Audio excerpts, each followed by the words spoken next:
Assalamualaikum warahmatullahi wabarakatuh. Perkenalkan, nama saya Muhammad Hafiz Rahmat Wafa, NPM 2211011060. Di sini saya akan mempresentasikan tugas resum bahasa Indonesia. Itu ada kata dasar. Kata yang merupakan kata dasar ditulis sebagai satu kesatuan. Misalnya, buku itu sangat menarik, kantor pajak penuh sesak. Yang kedua, kata turunan. Imbuhan, awalan, sisipan, akhiran ditulis serangkaian dengan bentuk dasarnya. Misalnya, berjalan, dipermainkan, gemetar.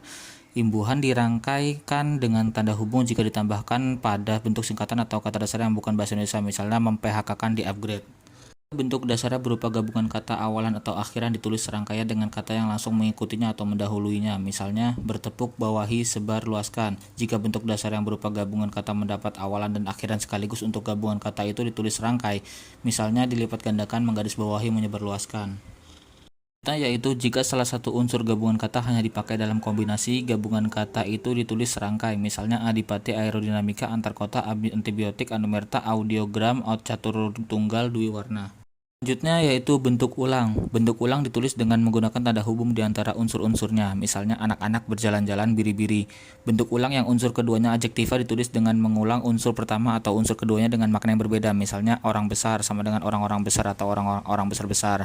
Awalan dan akhiran ditulis serangkai dengan bentuk ulang, misalnya kekanak-kanakan, perundang-undangan. Yaitu ada gabungan kata. Unsur-unsur gabungan kata yang lazim disebut kata majemuk ditulis terpisah, misalnya duta besar, kambing hitam, model linear, orang tua. Gabungan kata yang dapat menimbulkan kesalahan pengertian dapat ditulis dengan menambahkan tanda hubung di antara unsur-unsurnya untuk menegaskan pertalian unsur yang bersangkutan. Misalnya, anak istri Ali, bapak kami, sejarah baru.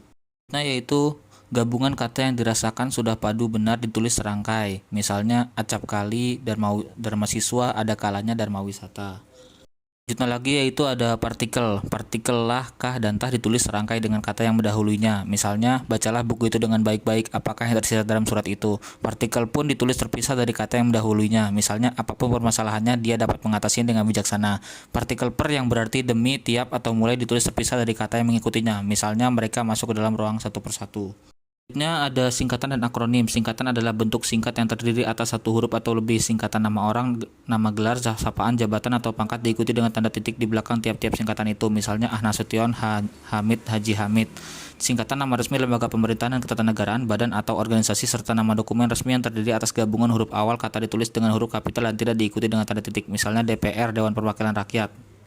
Yaitu singkatan kata yang berupa gabungan huruf diikuti tanda titik, misalnya JML jumlah, KPD kepada, TGL tanggal. Singkatan gabungan kata yang terdiri atas 3 huruf diakhiri dengan tanda titik, misalnya DLR dan lain-lain, DSP dan sebagainya. Singkatan gabungan kata yang terdiri atas 2 huruf lazim digunakan dalam surat menyurat masing-masing diikuti oleh tanda titik, misalnya AN atas nama, DA dengan alamat, UB untuk beliau. Selanjutnya yaitu lambang kimia, singkatan satuan ukuran, takaran, timbangan, dan mata uang tidak diikuti dengan tanda titik, misalnya cm cm, kg kilogram, kVA kilovolt ampere. Akronim adalah singkatan dari 2 kata atau lebih yang diperlakukan sebagai sebuah kata. Akronim nama diri yang berupa gabungan huruf awal unsur-unsur nama diri ditulis seluruhnya dengan huruf kapital tanpa tanda titik. Misalnya LIPI, Lembaga Ilmu Pengetahuan Indonesia, LAN, Lembaga Administrasi Negara. Akronim nama diri yang berupa singkatan dari beberapa unsur ditulis dengan huruf awal kapital, misalnya Bulog, Badan Urusan Logistik, Bappenas, Badan Perencanaan Pembangunan. Nama diri yang berupa singkatan dari 2 kata atau lebih ditulis dengan huruf kecil, misalnya Pemilu, Pemilihan Umum, Iptek, Ilmu Pengetahuan dan Teknologi, Rapim, Rapat Pimpinan. Bilangan dapat dinyatakan dengan angka atau kata. Bilangan dalam teks yang dapat dinyatakan dengan 1 atau 2 kata ditulis dengan huruf kecuali jika bilangan itu dipakai secara berurutan seperti dalam perincian atau paparan. Misalnya mereka menonton drama itu sampai 3 kali. Bilangan pada awal kalimat ditulis dengan huruf. Jika lebih dari 2 kata, susunan kalimat diubah agar bilangan yang tidak dapat ditulis dengan huruf itu tidak ada pada awal kalimat. Misalnya 50 siswa kelas 6 lulus ujian.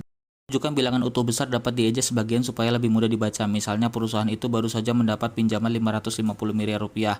Angka digunakan untuk menyatakan ukuran panjang, berat, luas, dan isi, satuan waktu, nilai uang, dan jumlah. Misalnya 0,5 cm, 5 kg tahun 1928. Angka digunakan untuk melambangkan nomor jalan, rumah, apartemen, atau kamar. Misalnya Jalan Tanah Abang 1 nomor 15. Untuk menomori bagian karangan atau ayat kitab suci, misalnya bab 10 pasal 5 halaman 252 surat Yasin ayat 9. Penulisan bilangan dengan huruf dilakukan sebagai berikut. Bilangan utuh misalnya 12, 5000. Bilangan pecahan misalnya setengah, 1/16. Penulisan bilangan tingkat dapat dilakukan sebagai berikut, misalnya pada awal abad XX angka Romawi kapital. Bilangan yang mendapat akhiran an mengikuti cara berikut, misalnya 5 lembar uang seribuan. Bilangan tidak perlu ditulis dengan angka dan huruf sekaligus dalam teks kecuali di dalam dokumen resmi seperti akta dan kwitansi. Misalnya di lemari itu tersimpan 805 buku dan majalah. Jika bilangan dilambangkan dengan angka dan huruf, penulisannya harus tepat. Misalnya, saya lampirkan tanda terima uang sebesar 900.550 sen. Kumunya, kata ganti ku dan kau ditulis serangkai dengan kata yang mengikutinya. Kumu dannya ditulis serangkai dengan kata yang mendahulunya. Misalnya, buku ini boleh kau baca, bukuku, bukumu, dan bukunya tersimpan di perpustakaan. Sekian presentasi yang dapat saya sampaikan. Wassalamualaikum warahmatullahi wabarakatuh.